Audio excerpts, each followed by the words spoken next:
Alhamdulillahirabbil alamin. Assalatu wassalamu ala asrofil anbiya'i wal mursalin sayyidina Muhammadin wa ala alihi wa sahbihi ajmain. Amma ba'du.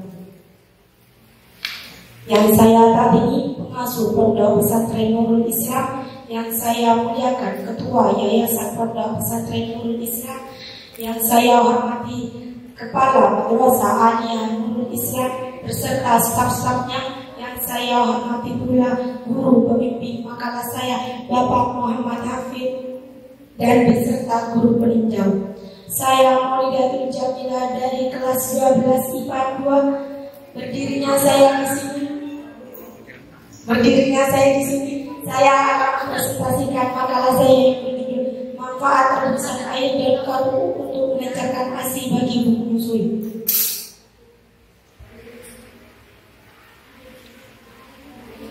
Next. Yang melatar belakangi makalah saya, Indonesia merupakan wilayah terluas dan memiliki beberapa keanekaragaman. Di antaranya seperti tumbuhan banyak manfaatnya, seperti halnya daun katu. Daun katu telah dipercayai sebagai obat alami untuk meningkatkan produksi dan kualitas ASI bagi ibu menyusui. Daun katu mempunyai kandungan alkaloid, steroid, polifenol yang meningkatkan kadar prolaktin. Selain pemberian makanan ASI secara dini, seperti halnya susu formula, akan menimbulkan pencernaan dan kurangnya gizi, seperti sulit KB, muntah, dan sebagainya. Oleh karena itu, bayi harus mengkonsumsi ASI dari sejak baru lahir. Salah satu tumbuhan yang bisa meningkatkan produksi ASI adalah tumbuhan daun katu yang sudah dijelaskan tadi.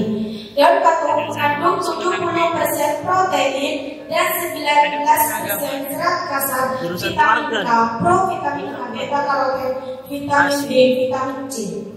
Daun katu termasuk obat tradisional dan jarang digunakan oleh orang-orang, terutama ibu menyusui. Meskipun mudah ditemukan dan tubuhnya liar, banyak orang-orang yang tidak tahu kegunaan dan manfaatnya. Oleh karena itu, berdasarkan penjelasan di atas, saya termotivasi untuk membuat judul saya Manfaat Rebusan Air dan Katu untuk Melancarkan ASI bagi ibu menyusui. Next.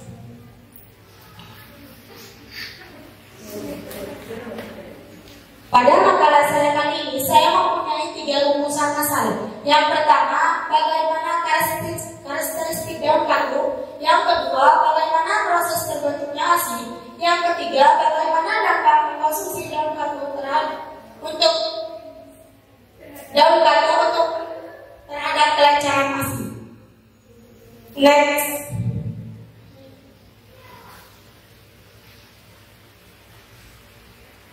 Saya akan menjelaskan rumusan masalah satu persatu. Rumusan masalah yang pertama, karakteristik daun katu. Daun katu adalah tanaman semak kecil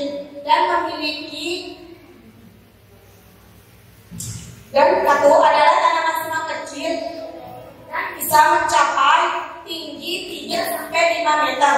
Batangnya berwarna hijau dan berwarna coklat. Bunganya tunggal, akarnya berbentuk akar tunggal. Daunnya memiliki warna hijau gelap, panjang hingga 5-6 cm. Daun katu mengandung banyak gizinya seperti vitamin A, vitamin B, vitamin C, lemak, mineral, dan protein. pH optimal 6 dan menyukai tanah di pemilihan. Sebuah penelitian mengatakan bahwa ekstrak daun katu dapat meningkatkan produksi ASI hingga 0,7%. Next. Rumusan masalah yang kedua, proses terbentuknya ASI. Proses terbentuknya ASI dipengaruhi oleh beberapa hormon. Laktogenesis 1. Selama kehamilan dan hari-hari pasca persalinan, produksi ASI dipengaruhi oleh hormon prolaktin, hormon menghasilkan ASI, dan hormon-hormon lainnya. Selama hormon-hormon ini ada dan seimbang, ibu mulai memproduksi ASI. Produksi produksi kolostrum ASI pertama sejak trimester kedua kehamilan.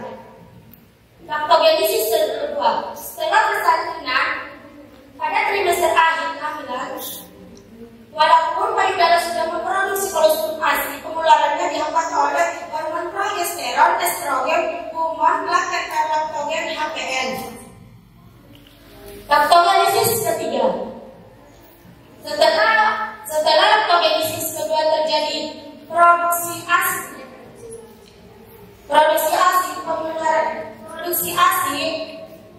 kontrol produksi ASI yang terjadi di pusat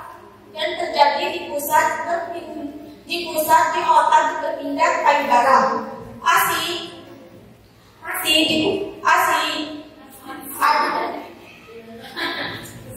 Kumpulan sel-sel yang bernama alveoli yang ada di dalam payudara. Alveoli memiliki bentuk seperti anggur dan memiliki banyak bintik-bintik yang berkumpul.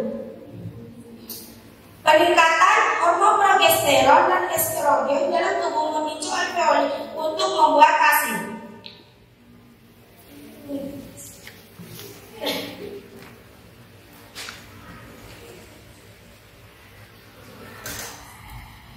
Untuk membuat ASI.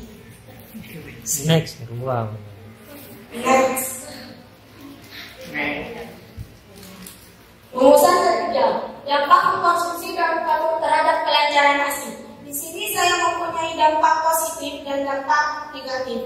Dampak positif, meningkatkan produksi ASI, menurunkan kadar gula darah, mencegah obesitas, menyembuhkan noka, meningkatkan kualitas sperma, meningkatkan efeksi bakteri, menurunkan resiko diabetes, mencegah sembelit. Next.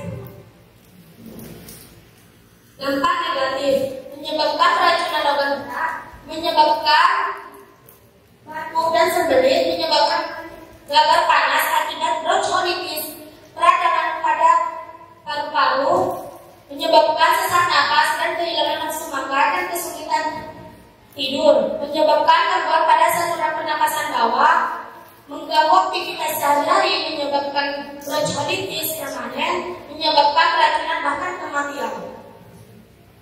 Next. Dari kesimpulan makalah saya, pertama, daun katung merupakan daun yang memiliki bentuk oval, berwarna hijau, dan permukaan yang halus, mengandung vitamin A, vitamin B, vitamin C, provitamin. Yang kedua, bahwa ASI diproduksi di kelenjar payudara setelah proses kehamilan dan persalinan, dipicu oleh hormon prolaktin dan oksitosin. Yang ketiga, bahwa daun katung dapat meningkatkan produksi ASI berkat kandungan nutrisi dan senyawa bioaktif. Mungkin ada kritik dasar atau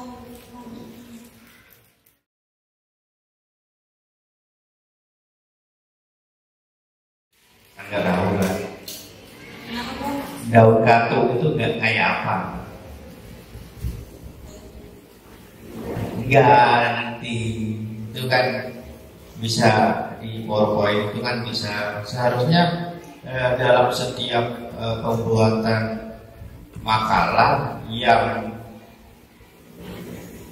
literaturnya memakai tumbuhan, hewan dan lain-lain, itu harus ada yang namanya klasifikasi makhluk hidupnya. Jadi ada taksonominya mulai dari kingdom sampai spesies, ya kan. Itu seharusnya di situ. Jadi mungkin bisa nanti di situ kan ada klasifikasi nanti tadi kan. Iya. Iya. Di poin pertama itu ada klasifikasinya kan. Klasifikasi tentang tumbuhan itu kan seharusnya disisipkan itu nama latinnya itu apa, terus bentuk daunnya kayak apa gitu kan. Kalau tidak browsing pasti tidak tahu kan.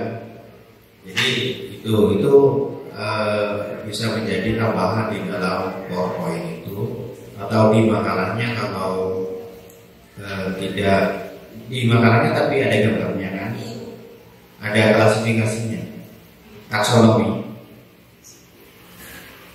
ada nama-namanya itu, kingdom, ya, divisio, ordo, itu sampai spesies itu. Itu seharusnya ada. Kalau ada tumbuhan itu bisa itu. Bisa ditambahkan ya. Jadi ditambahkan dapat tinggal browsing daun katuk ya. Iya. Jadi daun katuk kan seperti daun kelor ya. Iya. Tapi lebih besar dan daunnya lebih panjang. Kalau kelor itu kan bulat. Iya. Apakah kelor juga bisa dibuat menambah ASI? Bisa. Bisa. Terus kalau sekarang seumpama dari kalian itu mengkonsumsi katuk bisa meningkatkan ASI? Tidak. Kenapa?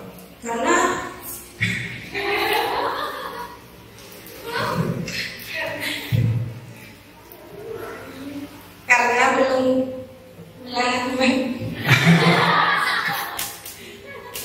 Karena belum hamil ya.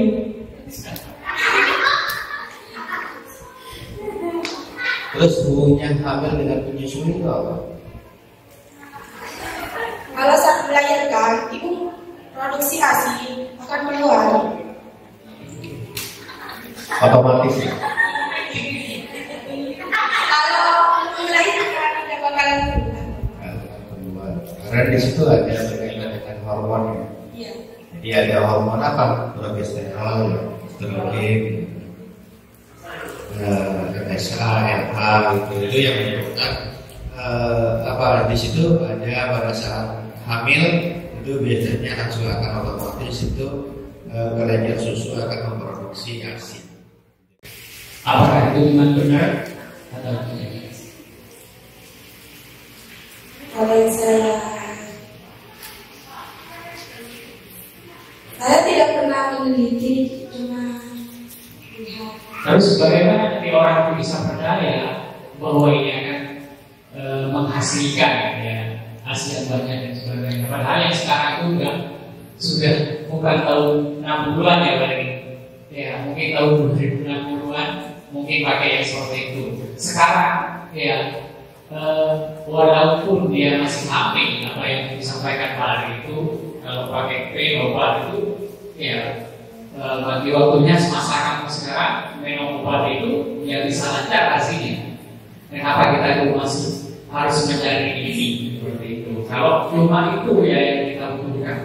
Ya terus kalau kita itu mau menyampaikan yang seperti itu, seharusnya kita tahu ya di slide-nya itu mungkin bisa kita sampaikan bahwa ini pohonnya seperti itu ya. Ini yang diperlukan dan cukup yang seperti itu yang sebenarnya ya.